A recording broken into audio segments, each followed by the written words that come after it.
প্রত্যেকটা সকালই আমার ব্যস্ততম সকাল, কারণ গাছ আছে আমাকে তো ব্যস্ত থাকতেই হবে। এই আঙুর ফল গাছগুলোই আমার নিচে ছিল বহুদিন, কিন্তু সেটা আর বাড়ছে না এবং ঠিক মতন আমি কোথাও রাখতে পারছি না, জায়গায় হচ্ছে না। তাই আমি আর কর্তামশাই নিয়ে এসেছি ছাদে।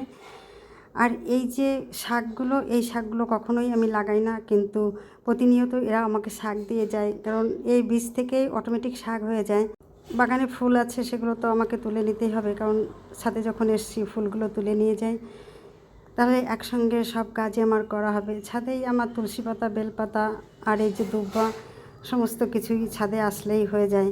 যেহেতু কাজ আমার অনেক বেশি, তার জন্য আমি সব কাজটাই এক জায়গায় রাখার চেষ্টা করি। আর এই গাছগুলো আমি কিছুদিন আগে লাগিয়েছিলাম, সেগুলো 5-6 দিন স্ল্যাবের নিচে রেখেছিলাম, আজকে বাইরে বের করে দিলাম।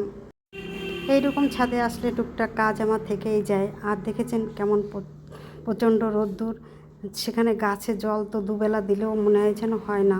তবুও আমি দুবেলা দিতে পারি না, সকালবেলায় একটু বেশি করে দিয়ে যাই, যাতে বিকেলবেলাটা একটু রেস্টে থাকতে পারি।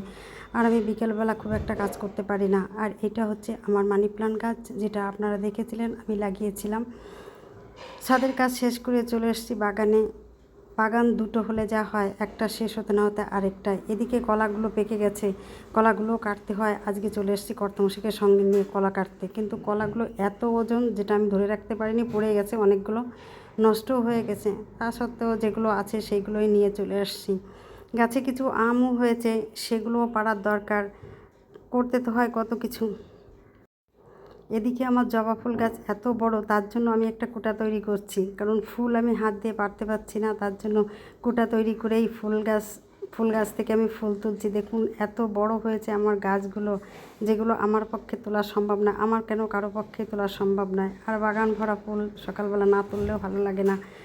সমস্ত ফুলগুলো তুলে নিয়েছি। এদিকে ছেলে মেয়েকে একটু কাঁচা আম খাওয়াবো, তার জন্য আমি কিছু আমও পেড়ে নিয়ে গেলাম, ওদেরকে কেটে দেবো, কারণ ওরা সাধারণত আম খুব একটা ভালো খেতে চায় না। তবুও কেটে যদি গুছিয়ে দেওয়া যায়, তাহলে হয়তো ওরা একটু খায়। তার জন্য আমি ওই অবস্থাতেই ছেলে মেয়ের জন্য আম কাটতে বসে গেছি। দেখি একটু খাওয়ানোর চেষ্টা করি, যদি খায়। আমার পুরো ভিডিওটা কেমন হয়েছে আপনারা অবশ্যই আমাকে কমেন্টে জানাবেন। আপনাদের সঙ্গে আবার দেখা হবে পরবর্তী কোনো নতুন ভিডিওতে।